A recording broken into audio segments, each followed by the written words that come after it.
you're correcting errors on single qubit system to build an architecture that leverages this for quantum error correction at scale and require fewer resources when you scale the system. So it's a way to improve performance and reduce the needs for large-scale architectures. Error correction typically involves taking a lot of physical qubits and using them to create one logical qubit. Ratios vary by modality and approach, so getting a single fault-tolerant qubit may take 7 to 1,000 physical ones. What if there was a way to correct most of the errors that appear on each qubit instead? Scaling up would certainly be a lot easier. Find out the details behind one such new approach in this episode of the Post-Quantum World. I'm your host, Konstantinos Karagiannis. I lead quantum computing services at Protiviti, where we're helping companies prepare for the benefits and threats of this exploding field. I hope you'll join each episode as we explore the technology and business impacts of this post-quantum era. Our guest today is the president, CTO, and co-founder of Nord Quantique, Julien Camirand Lemyre. Welcome to the show. Thank you for having me. Pleased to meet you, Konstantinos. Yeah, it's great. Today we're going to primarily be discussing error correction, which is hugely important, of course, in advancing quantum computing. Your company has a unique approach on that we'll get to in a moment. But first of all, for those who might be new to the topic, maybe it's their first episode, how is error correction typically handled in quantum computing? Yes. So why do we think quantum error correction are important? I think something that we've seen from the quantum industry in the past year is enormous progress in terms of technology development and what sort of platforms are accessible right now to end users as well. But one challenge that remains is it's still hard to control qubit to a level that we would like to control them, and these qubits are still making errors.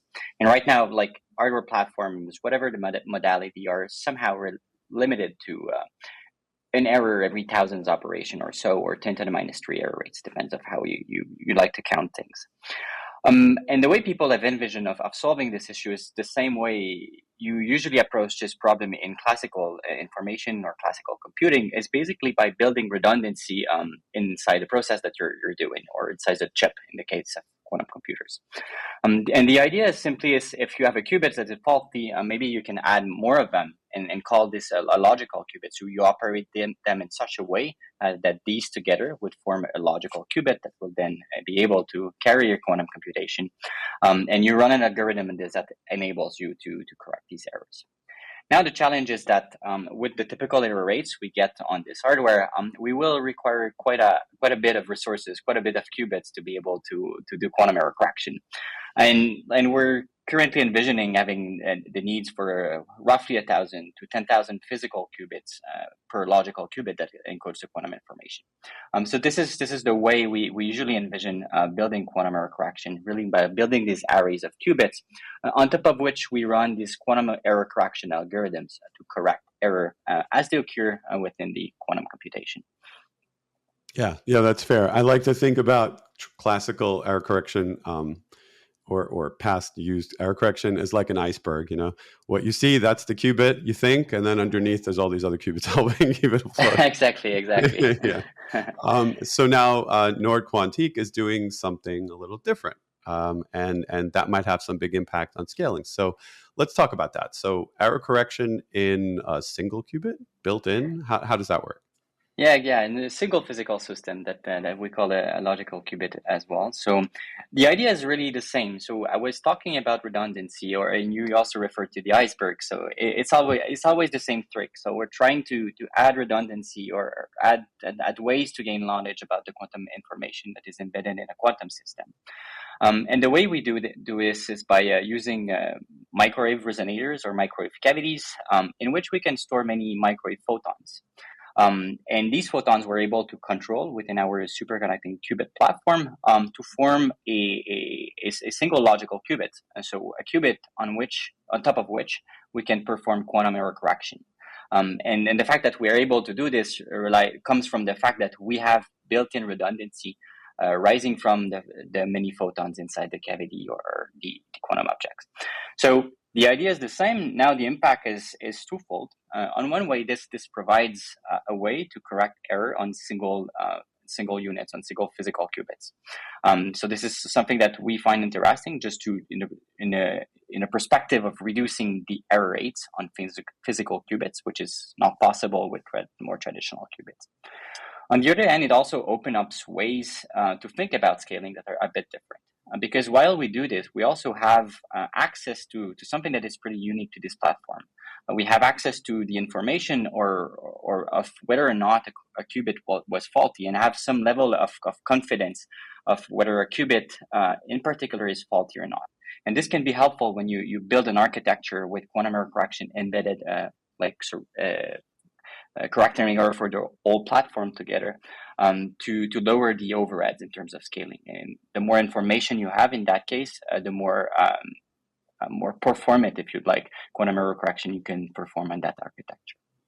So how different is this modality than other types of like photonic systems? It is very different. So like our platform is a super connecting platform. So we do use microwave photons.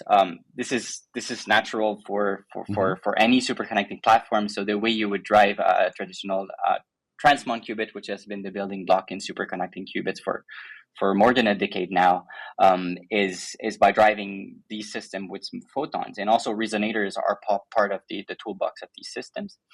Now in photonic platform, like if you compare to something like other company would do using like photons of light instead, in that case, it's very different. So first of all, our modes are not propagating modes. So we don't have photons that are propagating through space. They're really localized in a quantum objects. And also the fact that we are using the superconducting toolbox provides us a way to build non-linearity within the system. And this is helpful because we have a lot of control on the systems that we do. And this is why we are also able to produce more easily, I would say, these quantum states, quantum states that can be error corrected. So this is the main difference between optics and superconducting is really the level of nonlinearity you can build in this system, and also how localized these can be in space. Yeah, thanks for clarifying that, because anytime people hear photons, they get a little confused, and I just want to make sure listeners understood that. Yeah, exactly. Yeah, so I got to see images of this device, and it's definitely unique and memorable, and I think in this phase, we still need some of that, right? Everyone's familiar with the chandelier refrigeration look, but when it gets right down to what's going on the chip level, it becomes a little more muddy. So you got this thing, I've heard it called, is it like an acorn or something? Like the way it's like acorn? No, we don't call it that way. What's it called? So it looks almost like a hexagonal like nut or something that you like turn. Yeah, exactly. So what we have, the image you're referring to is actually a superconducting cavity. So it's the first prototype that we've been using in that perspective.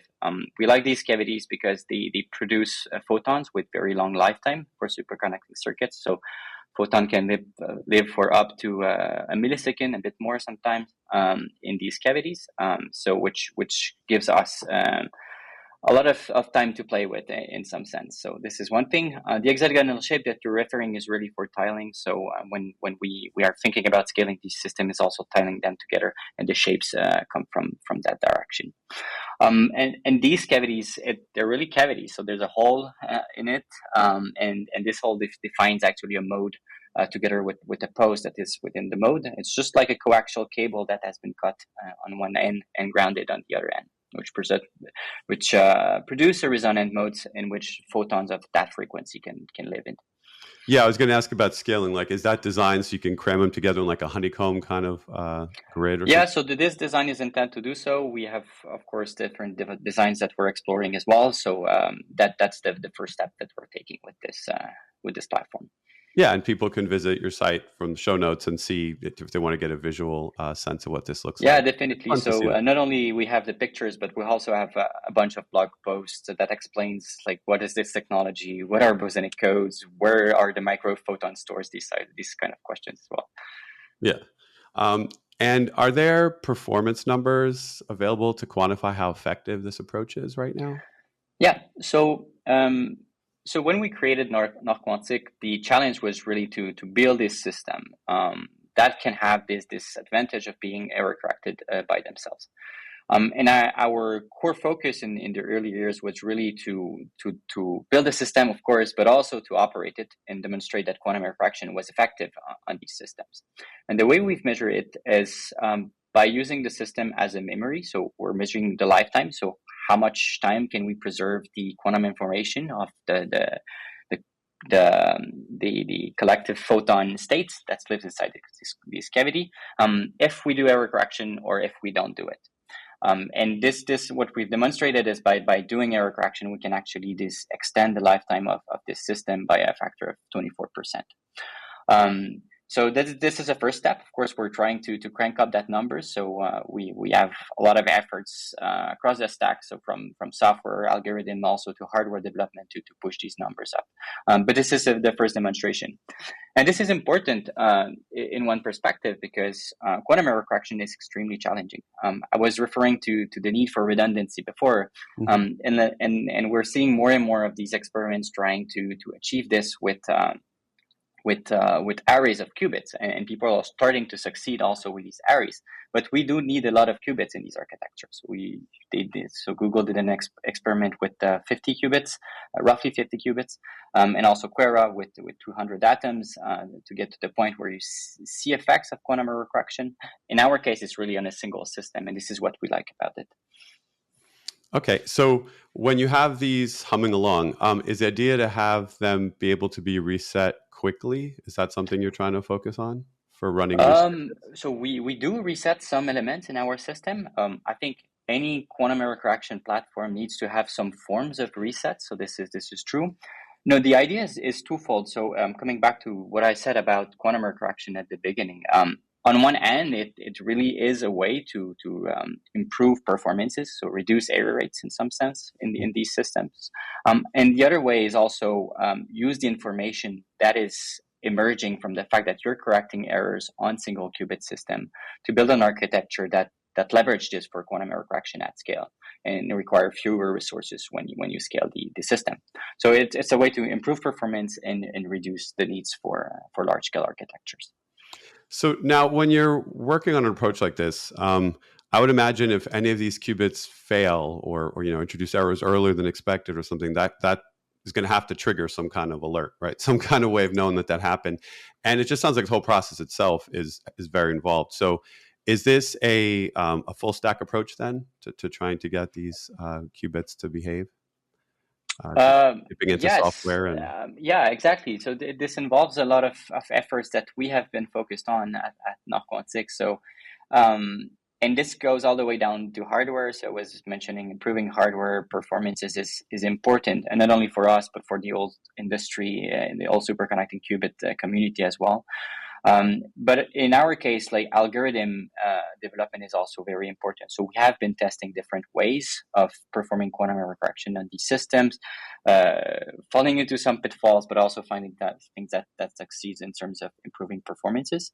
And to do this, we do have a stack that covers up everything that goes from controlling the hardware itself, of course, but also like simulating these systems accurately and dealing also with quantum error correction.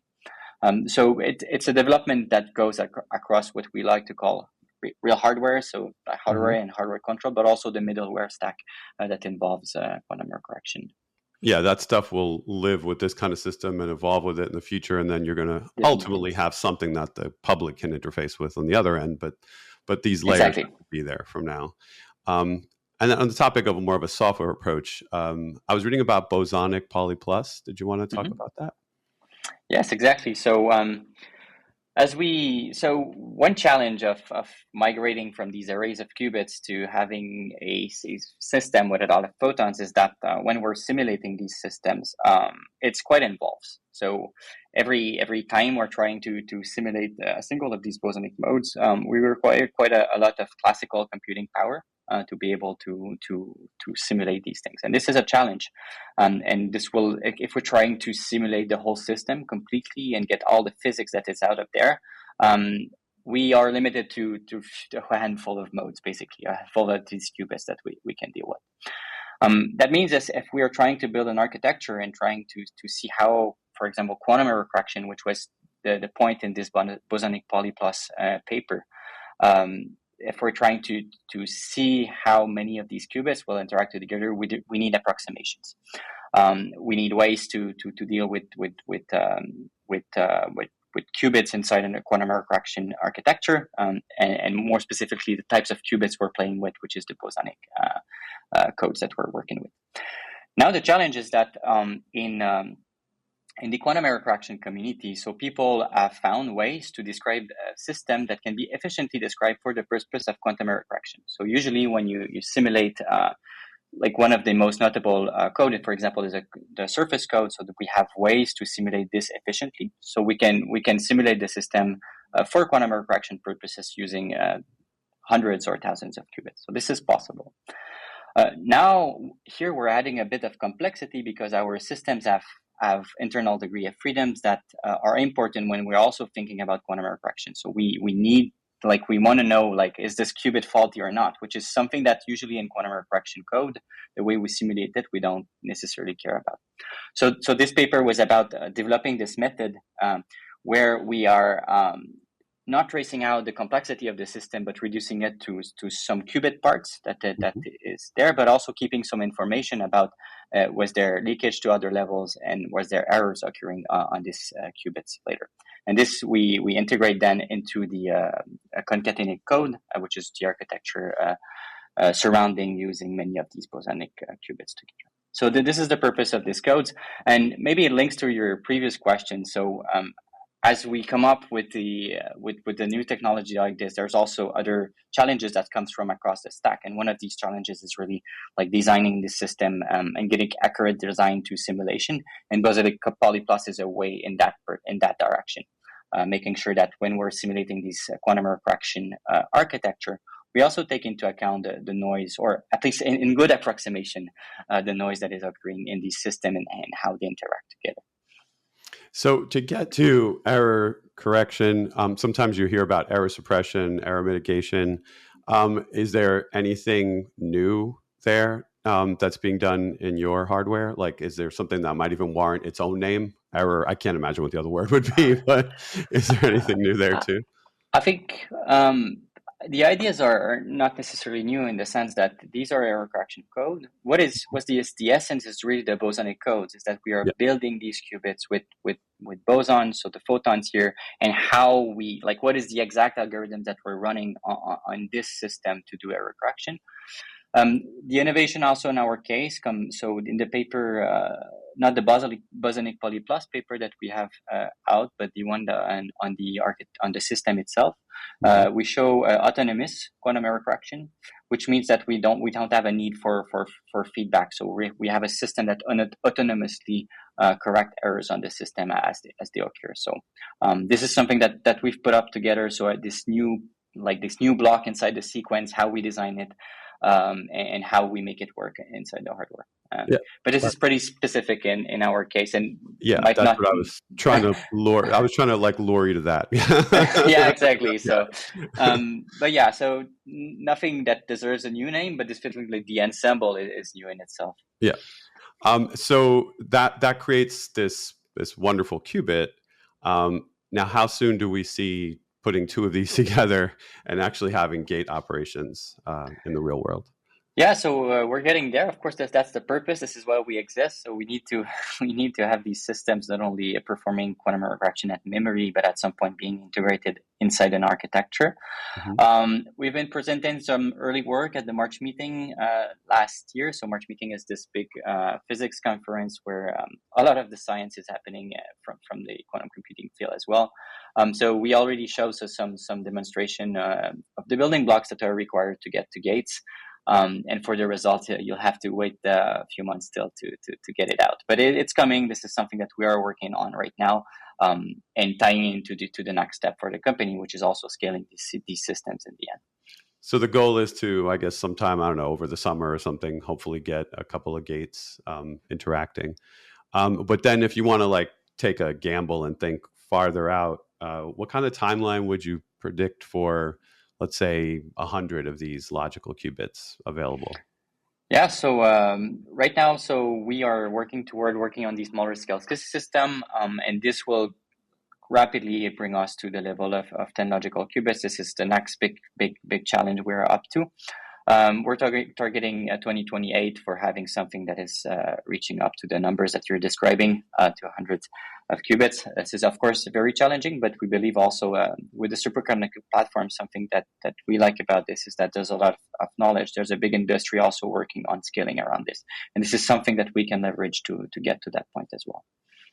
So when we hit that point, if we have 100 logical qubits, even though it doesn't automatically guarantee some kind of advantage, there's that feeling that it does, right? Because classical computers cannot simulate that many perfect qubits. We just can't do it. We can choke somewhere in the 50s, right?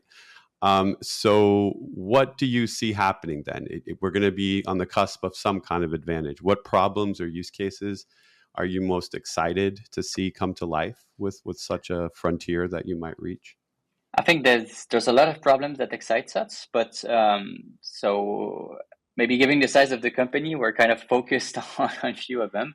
Mm-hmm. So we like to partners also with other people, and we're working with a company also on developing some new materials that they're interested in learning how these system can get to that point where they can have advantage for material and chemistry designs. So this is something that is really exciting to us as well. And also that we believe that with roughly 100 of these qubits, these logical qubits, we can solve. So yeah, material science, material designs, really trying to simulate and design new chemicals. We will have some news also around this more sooner than later. So there are like some partnerships already in place where companies are so interested in solving these problems that they're going to start working with you from now, even though the machine. Exactly. Yeah, that's terrific, and that's a great sort of like belief factor that they have in you, right? So that's got to feel good too. Yeah, and it's also like link up to the what you've mentioned earlier. So we are working toward logical qubits, but we also have these bosonic systems that are interesting in themselves, and on the roadmap there's like what opportunity lies ahead in terms of these material simulation and material developments. Is something that we are still trying to keep ourselves aware as we grow the company. That's great. And all this is going on in kind of an exciting area, right? So a lot of our listeners might not know about it, so I'd love to talk about it for a sec. But can you describe Sherbrooke, where you are? It's kind of an innovation zone, right? And what's that meant personally to you and the creation of this company? Yeah, so it is actually named as an innovation zone. This is the actual name of it. So yeah, Sherbrooke was recently designated by the provincial government. So we have two government layers in Canada. So we have Quebec and Canada. So the provincial one has designated Sherbrooke as the quantum city, if you'd like. Now, what it means is that there's a lot of investment, and more specifically, it's really a center where quantum is happening in Quebec and also within Canada. I think it's more and more recognized that Sherbrooke is one of the leading centers. Canada with worldwide recognition also in terms of quantum development. For Nord Quantique, more specifically, what it means is Sherbrooke has this long history to be working closely between academia and industry. So a lot of the research, for example, will be done in close collaboration between industry and academia, and this ties into the microelectronic sectors. So Sherbrooke is also the tipping point of what we call the Northeast microelectronic corridors that runs all the way down to Albany and ends up here in the Sherbrooke and Bromont ecosystem with some IBM and Dallas plant that have been known for things like MEMS and packaging as well. And this means that there's also a lot of supporting infrastructure that has been built alongside this Northeast microelectronic corridor. And turns out that like throughout the years, this evolution also created a lot of opportunity for new technology emergence and new technology development, including quantum. And for Nord Quantique, we turned that into an opportunity trying to really leverage this ecosystem. So we're working closely, for example, with Institut Quantique. So Institut Quantique is a leading research center. It's also where Nord Quantique was born. So we're a spin-off of that research center, and now have close collaboration with researchers there through research chairs and also other development project. We're also using labs there. We have been renting infrastructure since the beginning of our operations. We are renting a fab, also superconducting fab, where we are fabricating and designing our chips. And looking also for the next steps into like how we can leverage these infrastructure and how to build the next stages into scaling these systems. So really bringing these superconducting circuits to scale. So this is really on the tech development side. I think what's exciting also about the hub is now it's a real hub. So we're not a only company being here. So there's other quantum computing company in the ecosystem here that are sitting foots. It's a very good cradle for interactions with providers, with developers, with government entity that's all gathering into Sherbrooke. So I think it's pretty exciting right now and bringing momentum also in the activities in the region. That's great. It has a lot of parallels to what's going on in the U.S. We have a couple of quantum hubs here. We have Chicago with the Chicago Quantum Exchange. We have Colorado and everything going on in that region. So it is great to see this kind of model happening around the world because we all have a lot to accomplish here. And you've been there a long time. I mean, before you started this company in the 2020, you were there 8 years before that, right? Just sort of like living in that ecosystem already. Yeah, actually, I was born in this ecosystem, but raised alongside it, I would say. So as I was doing my studies here, we're fortunate enough to see this growing, and also being an active part of it made us aware of how to leverage it. This is really a lot of where the operations come from and back then.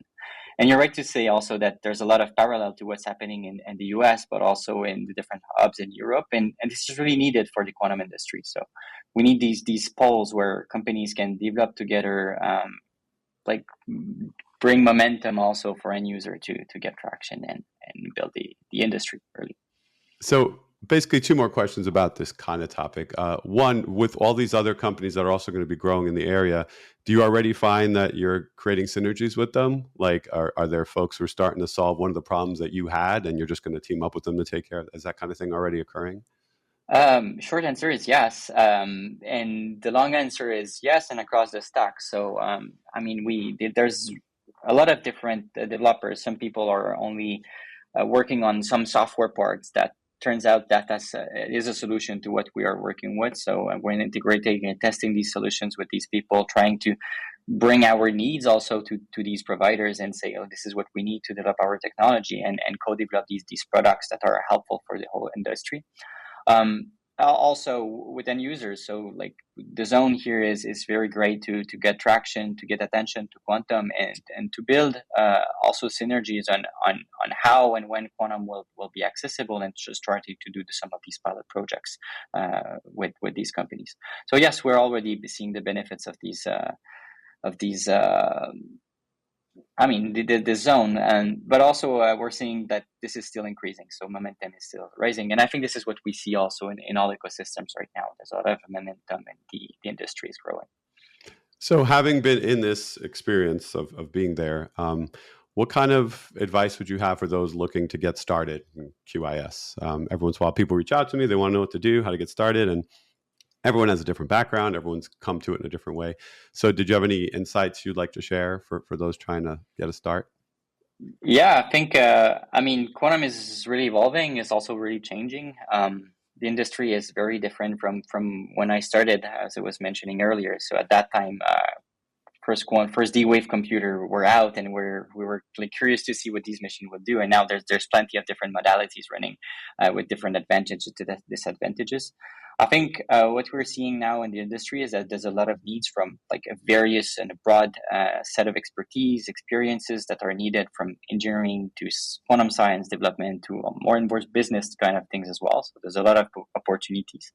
And I think like the field is evolving, and it's important to stay alert of this and understand that like you can be part of this and you can be evolving alongside the field as well. So yeah, it's just be part of the wave. I think would be my advantage. Is super exciting at the moment. Okay, so I was wondering if you're going to say that everyone has to move there or something, but that's good that you didn't say that, because that's a little difficult. Yeah. So now we got a sense of the timeline and what's coming for these machines. Do you see any real end user kind of like applications that you'd also like to see, sort of like leaving the like partner space to like building materials, things like that? Do you envision, if you just really had to put your futurist hat on, anything that folks might not be thinking of, they might be able to accomplish just trying to access a machine like this in the future? I think it's hard to predict. Hmm. Your question is also about something that cannot be predicted, but we're excited, and people are excited as well. So I was mentioning about this company, but there's also others. So we've been having a lot of interaction with Sumitomo Corporation also in Japan around what can be done in the energy sector as well, and where to work with that. There's a lot of unknowns about these machines, and I think like the more the technology progress, the more we lower rates, the more qubits that we have as well, is where we'll start really like seeing more and more traction and development based on these problems and the industry relevant application as well. Yeah, energy is often overlooked. I know people don't bring it up often enough. So thanks a lot. Yeah, I wanted to have you on this exciting technology that just had to be mentioned here. It's always good to see new attempts at revitalizing these modalities. So thanks for sharing all your knowledge on this. Appreciate it. Thanks for having me on the show, and yeah, it was a great pleasure to discuss with you. Now it's time for Coherence, the Quantum Executive Summary, where I take a moment to highlight some of the business impacts we discussed today, in case things got too nerdy at times. Let's recap. Typical quantum error correction can involve many physical qubits in some type of array to result in one logical or fault-tolerant qubit. The sometimes large ratios of physical to logical qubits cause serious scaling issues, and is the reason you might have heard we could need millions of qubits one day. Nord Quantique is focused on building a better qubit of sorts. Error correction is handled in each qubit, allowing for easier scaling. It's much easier to build 100 qubits and be able to use most of them, rather than build 100,000. Nord Quantique's semiconductor qubit has microwave resonators, or cavities, that can store many microwave photons. This setup allows autonomous correction of errors caused by phase and bit flips using bosonic codes, and yields 14% fewer errors on a qubit. Even the hexagon shape of the qubit module has scaling in mind. Imagine a beehive of them in the future. It's still early days for the company's approach, but Nord Quantique hopes to have a multi-qubit system this year and a 100 logical qubit system by 2028. Customers are already partnering to take a crack at materials science use cases. That does it for this episode. Thanks to Julien Camirand Lemyre for joining to discuss Nord Quantique. And thank you for listening. If you enjoyed the show, please subscribe to Protiviti's The Post-Quantum World, and maybe leave a review to help others find us. Be sure to follow me on all socials at Constant Hacker. That's Constant with a K, Hacker. You'll find links there to what we're doing in quantum computing services at Protiviti. You can also DM me questions or suggestions for what you'd like to hear on the show.